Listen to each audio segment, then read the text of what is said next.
Assalamualaikum warahmatullahi wabarakatuh. Salam sejahtera dan salam sahabatku sayang.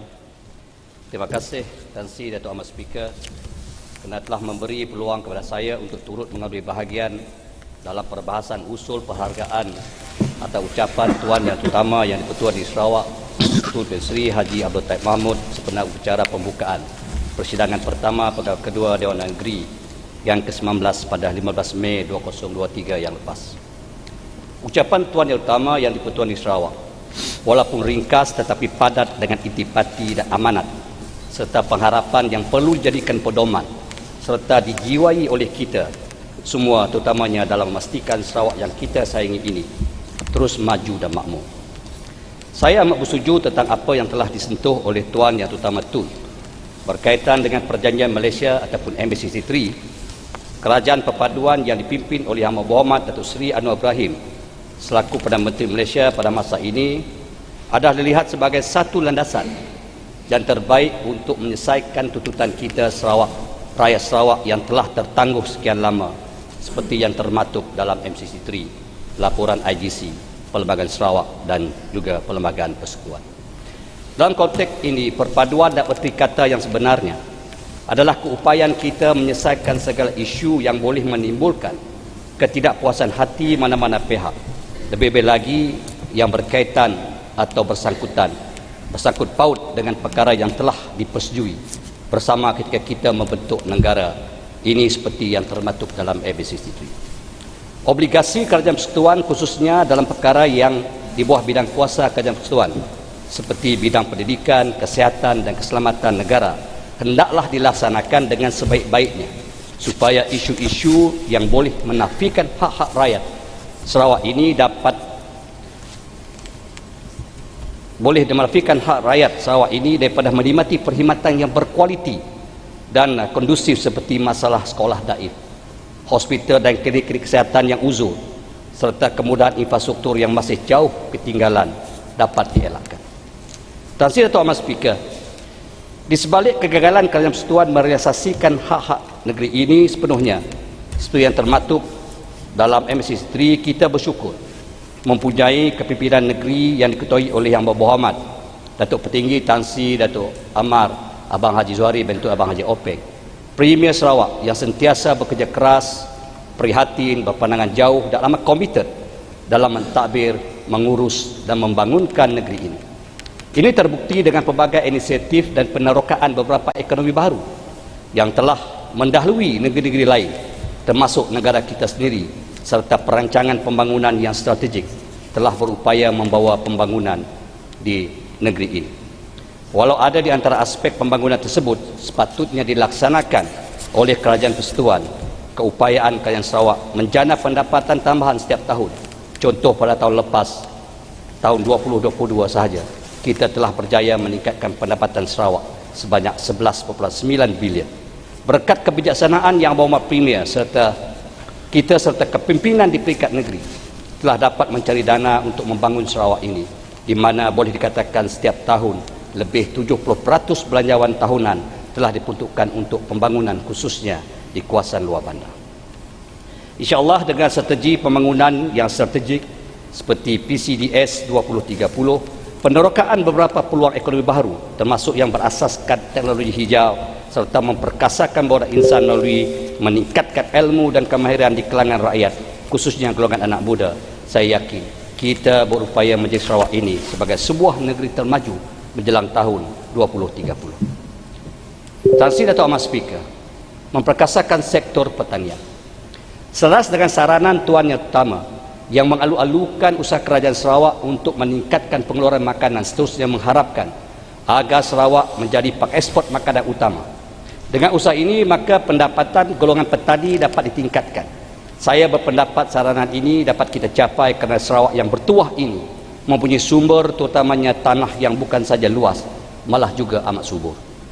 Semua itu saya ingin mencadangkan agar Kerajaan Sarawak melalui Kementerian Industri Makanan, Komoditi dan Pembangunan Wilayah serta agensi-agensi yang berkenaan agar dapat merangka satu strategi yang bersepadu untuk memanfaatkan mana-mana tanah yang telah diluluskan seperti Rizab Komunal Bumi Putra yang khas untuk pertanian di bawah Seksyen 6 Kanun Tanah Negeri diusahakan secara komersial dan moden dengan kerjasama pemilik tanah yang berkenaan. Setakat Oktober tahun lepas sahaja, seluas 813,587 hektar yang bersamaan dengan 2,010,373 ekar tanah ini telah diwartakan. Walaupun saya percaya kebijakan tanah ini tidak berupaya meningkatkan pendapatan di kalangan petani kerana ianya tidak diusahakan secara intensif, dan kalau ada pun mungkin hanya secara kecil-kecilan yang dijalankan secara tradisional dan konvensional sahaja. Alangkah baiknya kalau tanah ini dimajukan, dibangunkan secara komersial dengan menggunakan teknologi pertanian moden secara usaha-sama dengan syarikat pengusaha pertanian yang terpilih dengan pemilik tanah melalui sewaan. Umpamanya, sudah pasti ianya bukan saja berupaya meningkatkan pengeluaran makanan tempatan dan menjadikan Sarawak pengeksport makanan utama, malah sudah pasti meningkatkan pendapatan pemilik tanah yang terlibat yang merupakan golongan petani selain menyediakan peluang pekerjaan kepada rakyat. Dengan cara ini juga dapat mengelakkan pemilik tanah daripada menjual tanah mereka untuk mendapat keuntungan jangka pendek semata-mata. Tahniah Thomas Speaker, mungkin saran saya ini bukan suatu perkara yang baru, tetapi pendekatan dan model pelaksanaan sebelum ini perlu dikaji semula agar ianya sesuai dengan keadaan semasa dan teknologi terkini serta berupaya menarik minat dan keyakinan para pemilik tanah ataupun petani termasuk golongan muda untuk terlibat secara serius dalam sektor pertanian. Semua itu, Tahniah Thomas Speaker, saya ingin bertanya kepada pihak kementerian, apakah perkembangan terkini pelaksanaan projek Food Basket Negeri yang turut melibatkan kawasan di DUT N43 Daru, iaitu di Sungai Ilas, Meradong, bahagian Serikir, seperti mana yang telah dirancangkan sebelum ini. Tahniah Thomas Speaker, sekarang izinkan saya untuk mengemukakan beberapa isu yang memerlukan perhatian Dewan Yang Mulia ini, terutamanya yang melibatkan kawasan saya di N43 Daru. Pertama, kemudahan dan perkhidmatan kesihatan. Tahniah Thomas Speaker, sekali lagi saya dalam Dewan Yang Mulia ini memohon agar kerajaan mempercepatkan pelaksanaan klinik kesihatan daru jenis 4 yang baru seperti mana yang telah diluluskan dalam rancangan Malaysia ke-11 bernilai 35 juta yang sepatutnya ditender pada bulan Mac tahun 2018 yang lalu. Nampaknya setelah kerja-kerja menembok selesai lebih dari 2 tahun yang lepas, tiada tanda-tanda kerja pembinaan seterusnya dilaksanakan. Tahniah Thomas Speaker, keperluan klinik ini amat kritikal kerana klinik kesihatan daru yang ada sekarang hanyalah bersifat sementara menggunakan rumah rehat pelawat hospital sejak klinik kesihatan lama yang telah terbakar hampir 8 tahun yang lalu. Kondisi bangunan sementara yang digunakan sekarang ini dapati kurang sesuai, tidak selesa dan tidak kondusif untuk menampung bilangan pesakit dalam lingkungan 150 hingga 200 orang sehari. Tahniah Thomas Speaker, sebuah lagi perkhidmatan kesihatan yang amat-amat diperlukan di daerah Daru adalah klinik pergigian yang sebelum ini hanya bergantung kepada perkhidmatan pergigian dari muka yang dilaksanakan secara berkala. Terima kasih kepada Kerajaan Persekutuan melalui Kementerian Kesihatan Malaysia kerana telah meluluskan sebuah klinik pergigian daerah Daru. Walau bagaimanapun apa yang didapati projek ini telah terbengkalai disebabkan kegagalan pihak kontraktor yang dilantik menyiapkan projek ini mengikut masa yang ditetapkan. Ekoran daripada masalah ini, pihak kementerian atau Jabatan Kesihatan terpaksa menyediakan perkhidmatan klinik pergigian sementara menggunakan kontainer. Sebab itu, bagi pihak rakyat di Daru, memohon agar perkhidmatan pelaksanaan projek ini dapat segera disambung pelaksanaannya sama ada melalui kontraktor penyelamat ataupun mana-mana kaedah yang lain, kerana jika ianya dibiarkan terlalu lama bukan saja menyakitkan mata memandang, malah boleh mendatangkan masalah yang lain termasuk yang berkaitan dengan keselamatan dan kesihatan. Tahniah Thomas Speaker, daerah Daru mempunyai sebuah hospital daerah yang menyediakan perkhidmatan kesihatan untuk sakit dalam bagi daerah Daru dan daerah Matu yang telah beroperasi sejak tahun 1994 lagi. Setakat ini perkhidmatan hanyalah dikendalikan oleh doktor perubatan biasa saja, dan ini menyebabkan kebanyakan kes-kes perubatan yang memerlukan rujukan doktor pakar terpaksa dirujuk ke hospital Sibu. Kerana ini amat menyukarkan bagi masyarakat khususnya di kawasan luar bandar, kerana ianya bukan sahaja melibatkan masa dan masalah perhubungan, malah turut melibatkan kos kewangan yang tinggi. Dalam hal ini, ada di kalangan pesakit yang kurang berkemampuan telah tidak dapat meneruskan proses perubatan susulan yang dirujuk kepada doktor pakar. Oleh itu, saya memohon agar kerajaan melihat melalui Kementerian Kesihatan Malaysia supaya dapat mempertimbangkan menempatkan khidmat doktor pakar setetap di Hospital Daru bagi menangani masalah seperti ini. Sektor pendidikan. Tahniah Thomas Speaker, aspek pendidikan merupakan satu perkara yang amat penting dalam pembinaan negara bangsa.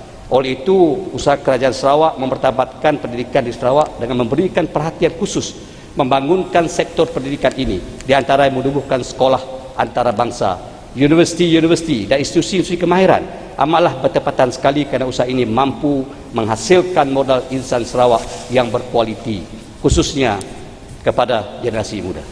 Semua itu kita amat mengharap supaya Kerajaan Persekutuan melalui Kementerian Pendidikan Malaysia memberi keutamaan dan usaha-usaha menambah baik ataupun naik taraf sekolah-sekolah daif yang sedia ada di Sarawak agar kualiti pengajaran dan pembelajaran dapat ditingkatkan seterusnya, memertabatkan sektor pendidikan di negara ini, UMNO dan Sarawak khususnya. Dalam hal ini, Tan Sri Tuan Speaker, saya ingin tahu apakah status pelaksanaan projek sekolah daif di bawah kawasan Dun Empok Tiga Daru, khususnya SK Tebaang yang sudah lama diluluskan. Selain daripada itu, saya dapati juga pengisian jawatan, kekosongan jawatan guru di sekolah-sekolah termasuk jawatan pengetua dan guru besar masih lagi tidak dapat diisi sepenuhnya. Di antara sekolah-sekolah di kawasan Dun Empok Tiga Daru yang masih belum mempunyai pengetua dan guru besar adalah SMK Topuan Datuk Petinggi Hajah Nomah Daru, SK Penasuk Daru, SK Nangan Semah Daru dan SK Batang Lasak Daru. Kegagalan mengisi jawatan utama ini bukan sahaja menjejaskan proses pengajaran dan pembelajaran, malah turut menjejaskan aspek pengurusan dan pentadbiran sekolah berkenaan, umpama kapal tidak bernahoda. Natijahnya, kalau masalah ini pun kita masih tidak mampu menyelesaikannya, bagaimana pula kita mampu mertabatkan sektor pendidikan negara ini ke arah yang bertaraf dunia? Oleh itu, saya menyeru kepada Kementerian Jabatan Pendidikan supaya kekosongan ini dapat isi dengan segera, dan untuk urusan perpindahan mana-mana pengetua atau guru besar pada masa hadapan, hendaklah dilaksanakan sekiranya sudah ada pengganti dan jangan dibiarkan jawatan tersebut kosong terlalu lama. Program Rural Transformasi Program ataupun RTP. Tan Sri Tuan Speaker, saya mewakili rakyat di kawasan Daru ingin menyampaikan setinggi penghargaan dan terima kasih kepada Kerajaan Sarawak yang merupakan satu-satunya negeri di Malaysia yang melaksanakan RTP ataupun Rural Transformation Program yang telah memberi impak yang amat besar kepada rakyat, khususnya masyarakat di luar bandar. Tidak dapat dinafikan sejak program ini dilaksanakan, ianya telah banyak merubah landscape pembangunan infrastruktur di kampung-kampung di luar bandar. Boleh dikatakan RTP merupakan salah satu projek utama yang dilaksanakan di setiap daerah sejak tahun 2015. Walaupun sejak pelaksanaan jadual kadar harga ataupun schedule of rate SOR yang baru, secara puratanya kenaikan sekitar 30% pada tahun ini yang disebabkan oleh kenaikan harga bahan mentah, didapati ia telah mengurangkan bilangan projek yang dapat dilaksanakan berbanding dengan tahun-tahun yang sebelumnya. Semua itu saya ingin memohon agar Kerajaan Sarawak mempertimbangkan kenaikan peruntukan RTP sekurang-kurangnya dari 5 juta kepada 7 juta setahun untuk memastikan momentum pembangunan infrastruktur di kawasan dan rumah-rumah panjang dapat terus dikekalkan demi meningkatkan kesejahteraan, keselesaan rakyat selaras dengan usaha kerajaan untuk menjadi negeri maju menjelang tahun 2030. Agensi teknikal, Tan Sri Tuan Speaker, di kesempatan ini saya ingin merakamkan ucapan terima kasih kepada agensi teknikal yang juga merupakan agensi pelaksana bagi projek RTP, terutamanya Jabatan Kerja Raya, Jabatan Pengairan dan Saliran dan pihak berkuasa tempatan yang telah banyak membantu dalam menjayakan program ini demi kesejahteraan rakyat. Walaupun saya dapati ada di antara agensi di Daru menghadapi kenkangan kekurangan pegawai teknikal seperti DAD dalam membantu melaksanakan projek RTP, bahkan Mukah mempunyai 5 buah daerah dan 2 daerah kecil. Setakat ini DAD tidak mempunyai pegawai teknikal yang ditempatkan di setiap daerah selain di peringkat bahagian saja. Oleh itu saya ingin mencadangkan agar Jabatan Pengairan Saliran Sarawak mewujudkan jawatan jurutera J41 dan sekurang-kurangnya 2 orang penolong jurutera grade J29 di daerah Daru seperti mana yang dilaksanakan oleh Jabatan Kerja Raya untuk memenuhi keperluan perkhidmatan pegawai teknikal bagi daerah Daru, Matu dan daerah Tanjung Manis. Bekalan elektrik luar bandar. Tan Sri Tuan Speaker, bekalan elektrik merupakan keperluan asas rakyat. Sehubungan itu saya memohon supaya projek bekalan elektrik luar bandar yang telah diluluskan bagi kawasan Dun Empok Tiga Daru yang telah mengalami kelewatan dapat disiapkan secepat yang mungkin. Pihak Sarawak Energy selaku agensi pelaksana hendaklah sentiasa bersikap proaktif dalam melaksanakan projek ini, khususnya berkaitan masalah izin lalu ataupun well lift yang melibatkan pihak ladang kelapa sawit. Setakat sekiranya masalah ini berlaku, adalah dicadangkan agar satu task force hendaklah diwujudkan segera yang melibatkan sebuah pihak termasuk wakil rakyat tempatan supaya satu penyelesaian segera dapat diambil tanpa melewatkan tempoh pelaksanaan projek tersebut.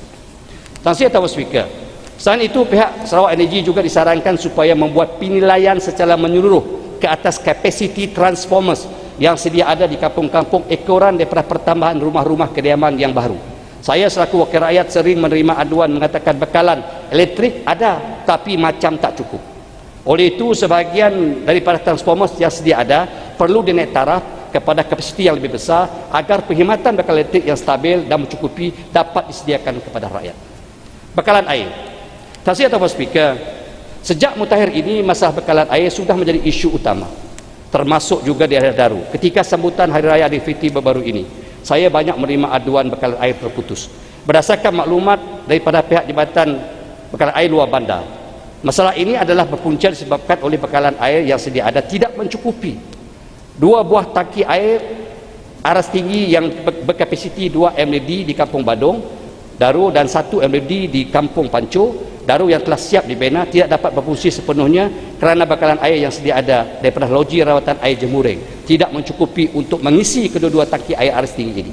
Oleh itu saya mencadangkan supaya loji rawatan air Daru Water Treatment Plant yang sedia ada dinaik taraf kapasiti pemprosesannya bagi meningkatkan produksi air terawat untuk memenuhi permintaan keperluan penggunaan air bersih yang bertambah ekoran daripada pertambahan penduduk dan keperluan untuk menyalurkan permintaan air bersih ke ladang-ladang yang berdekatan termasuk ke tapak projek pembinaan jambatan Batang Lasak yang sedang dilaksanakan pada masa ini.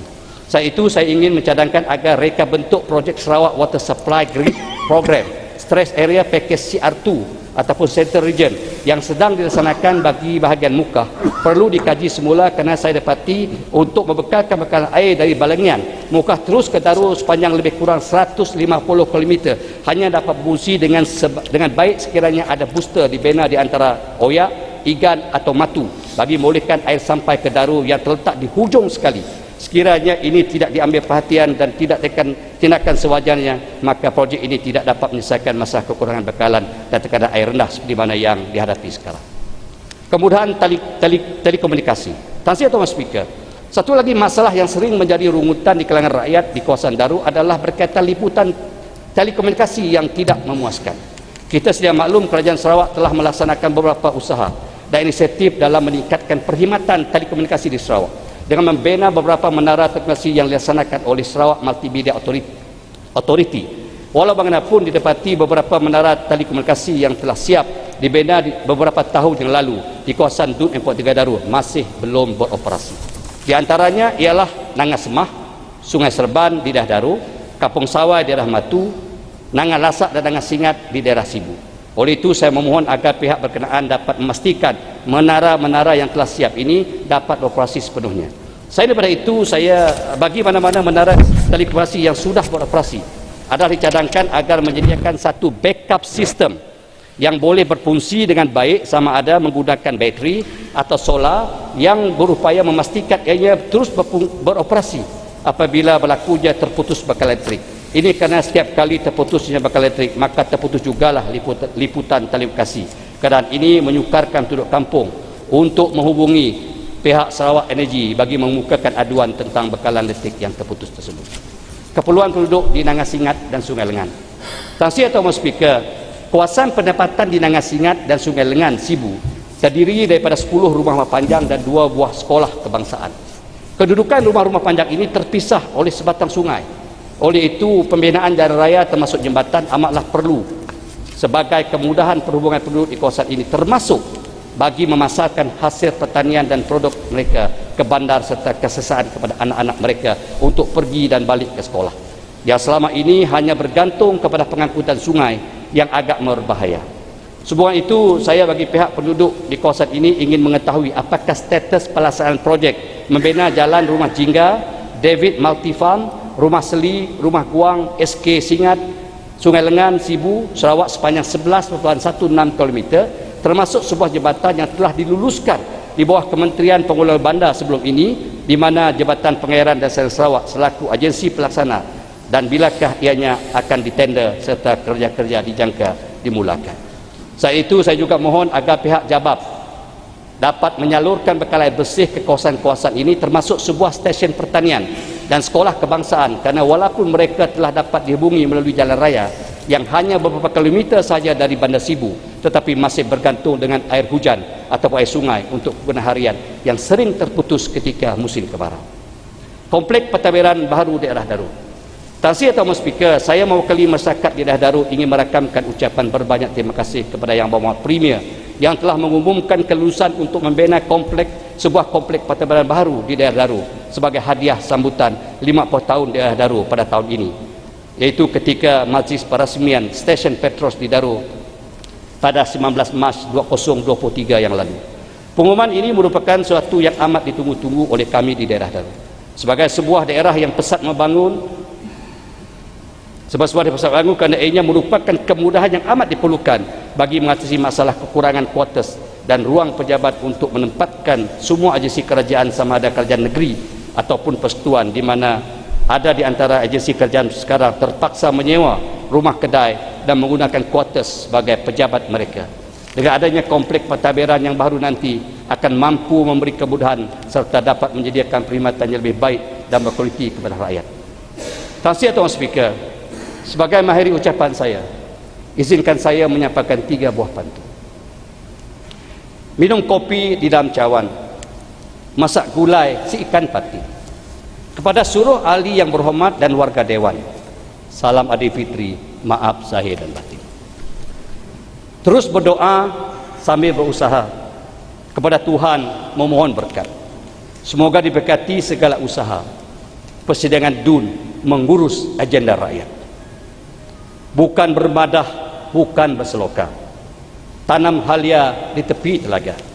Syukur kita mempunyai speaker, seorang yang cerdik lagi bijaksana. Kepada kaban belayan yang sedang meraihkan Hari Gawai, yang akan meraihkan Hari Gawai, diucapkan selamat Hari Gawai Gayu Guru Gerai Jamai Lantang Senang Nuan Menua. Dan sekitar ini juga, Tan Sri Tuan Speaker, saya ingin mengucapkan selamat menyambut ulang tahun ke-60 kemerdekaan Sarawak. Sama-samalah kita memastikan supaya Sarawak ku sayang ini akan terus maju dan makmur. Dengan itu, Tan Sri Tuan Speaker, saya sukacitanya menyokong sepenuhnya usul penghargaan atau ucapan Tuan yang terutama yang di-Pertuan di Sarawak semasa merasmikan persidangan pertama penggal kedua Dewan Negeri Sarawak ke-19 ini. Sekian, wabillahi taufiq wal hidayah. Assalamualaikum warahmatullahi wabarakatuh dan terima kasih. Member for a POC.